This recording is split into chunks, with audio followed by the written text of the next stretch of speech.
আসসালামু আলাইকুম গাইস। আজকে আমরা বিল্ডিংয়ের সেন্টারিং কীভাবে পাচান করি দেখেন আপনারা।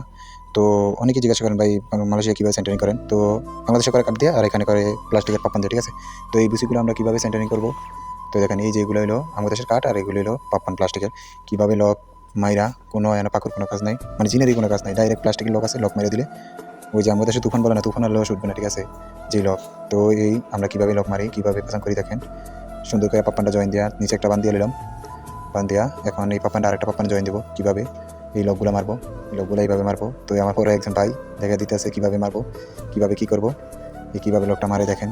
সুন্দর কৌশলে লকটা মেরে লায়, এই যে কোনো হাসরাহাসরি নেই, কিছু নেই, সুন্দর লকটা মেরে লায়, ঠিক আছে। এই লকটা মারা আস্তে আস্তে এটার উপরে তিনটা পয়রা লাগানো হবে, তিন পাপ্পান দিলে কংক্রিট ঢালবে, ঠিক আছে। কংক্রিট মানে ঢালাই ঢালবে তিন পাপ্পান উঠানোর পরে। তো এই যে আমরা তিন পাপ্পান সম্পূর্ণ লাগান শেষ। তো আমি ভিডিওটা স্কিপ করে দেখাইতেছি।